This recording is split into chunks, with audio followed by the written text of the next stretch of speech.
প্রত্যাশী করেছে বিধানসভা পার্টির সকল নেতৃত্বকে ধন্যবাদ।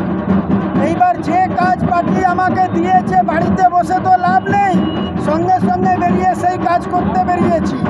এইবার বালি বিধানসভার মানুষের জন্য সেবা করার জন্য বেরিয়ে পড়েছি। বালি বিধানসভার আজকে থেকে আমি চৌকিদার হয়ে কাজ করব, সেই প্রয়োজনে এইবার বেরিয়েছি। সকল মানুষকে একটা মেসেজ দিতে চাইছি, প্রত্যেকটা মানুষের ভোটাধিকার আছে, সব ভোট দিতে পারবে। ভোট দেওয়ার ব্যবস্থা পশ্চিমবঙ্গ বিজেপি আর সঞ্জয় সিং করবে।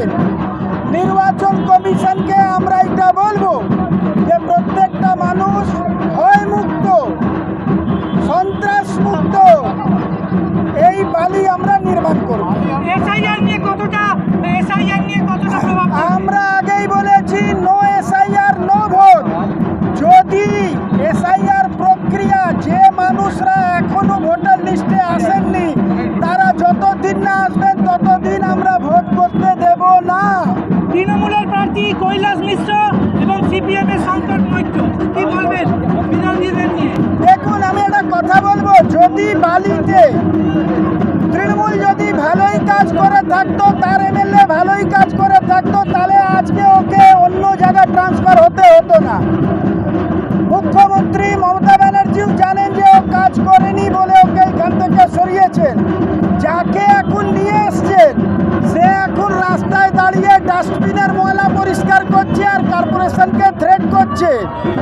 এখন মানুষ যখন জিজ্ঞেস করছে যে 1 মাস ধরে জঞ্জাল পরিষ্কার হচ্ছে না, তো ওর উত্তর হচ্ছে যে 1 সপ্তাহ আমি এখন জঞ্জাল পরিষ্কার করব, যার সরকার 15 বছর ধরে পশ্চিমবাংলায় আছে।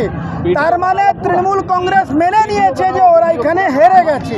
আর পুরো বালিতে জঞ্জাল না, এই যে ভয় সন্ত্রাস চমকানি ধমকানি সবগুলোকে বিজেপি শেষ করবে। আমরা এখানে নির্বাচন জেতার জন্য এসেছি।